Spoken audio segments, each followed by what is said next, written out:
Hi friends, నేను మీ story teller. ఈరోజు ఒక ఇంట్రెస్టింగ్ స్టోరీతో మీ ముందుకు వచ్చాను. ఇక ఆలస్యం ఎందుకు, స్టోరీ చూద్దాం.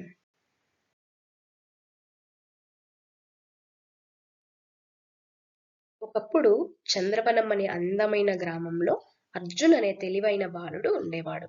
అతనికి ఒక అలవాటు ఉండేది. కొత్త విషయాలు తెలుసుకోవడం అంటే చాలా ఇష్టం. ఒకరోజు అడవిలో తిరుగుతుండగా ఒక పాత రావి చెట్టు కింద చిన్న వెండి తాళం కనిపించింది. ఆ తాళంపై ఇలా చెక్కి ఉంది: భయపడని హృదయం మాత్రమే నన్ను ఉపయోగించగలదు అని. అర్జున్ అది చూసి ఆశ్చర్యపోయాడు. ఈ తాళం ఏ తలుపుకు చెందింది అని ఆలోచిస్తూ అడవిలో ముందుకు నడిచాడు.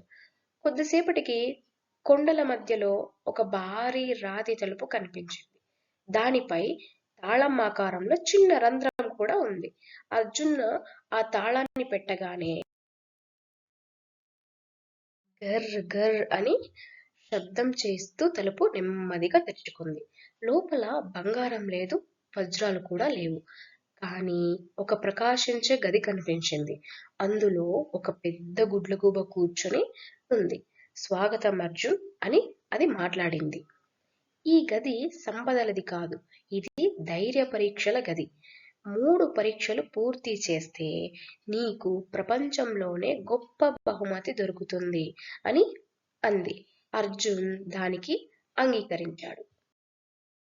మొదటి పరీక్ష: భయాల వంతెన. లోతైన లోయపై సన్నని వంతెన కనిపించింది. అడుగు పెట్టగానే వంతెన ఊగసాగింది. పడిపోతావు అని గాలిలో శబ్దాలు కూడా వినిపించాయి. కానీ అర్జున్ కళ్ళు మూసుకుని ధైర్యంగా ఉన్నవాడే గెలుస్తాడు అని అనుకుంటూ నెమ్మదిగా నడిచాడు. అతను అవతలికి చేరగానే వంతెన బంగారు కాంతితో మెరిసిపోయింది. రెండవ పరీక్ష: నిజం చెప్పే అబద్ధం. ఒక పెద్ద అద్దం కనిపించింది.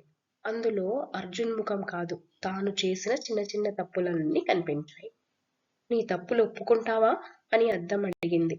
అర్జున్ తల వంచి, అవును, కొన్నిసార్లు కోపంగా మాట్లాడాను, కొన్నిసార్లు అబద్ధం కూడా చెప్పాను, ఇకపై అలా చేయను, మారుతాను అని అన్నాడు.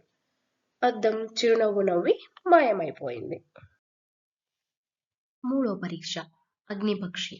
చివరి గదిలో ఒక భారీ అగ్నిపక్షి రెక్కలు విప్పి నిలబడి ఉంది. గ్రామానికి వెళ్లే దారి మొత్తం మంటల్లో చిక్కుకుంది. అప్పుడు ఒక చిన్న కుందేలు భయంతో ఏడుస్తోంది.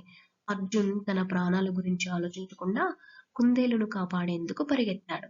అతని ధైర్యాన్ని చూసి అగ్నిపక్షి ఒక్కసారిగా బంగారు కాంతిగా మారిపోయింది. అప్పుడే గుడ్లగూబ మళ్ళీ ప్రత్యక్షమైంది. నువ్వు పరీక్షల్లో గెలిచావు. ఇప్పుడు నీ బహుమతి. అర్జున్ చుట్టూ బంగారం రాలేదు, వజ్రాలు పడలేదు. దాని బదులు అతని చేతిలో ఒక చిన్న నీలిరాయి ప్రత్యక్షమైంది. ఇది జ్ఞానశిల. దీనిని చేతిలో పట్టుకున్నప్పుడు ఎప్పుడైనా కష్టమైన సమస్య వస్తే సరైన మార్గం నీకు అర్థమవుతుంది అని చెప్పింది. అర్జున్ గ్రామానికి తిరిగి వచ్చాడు.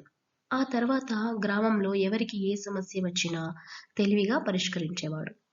అందరూ అతన్ని ప్రేమగా జ్ఞాని అర్జున్ అని పిలవసాగారు. ఆ రోజు నుంచి ఆ మాయాతాళం మరో ధైర్యవంతుని కోసం అడవిలో కనిపించకుండా పోయింది.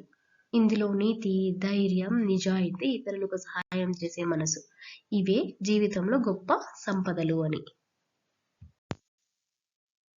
Thank you for watching. Please like, share and subscribe.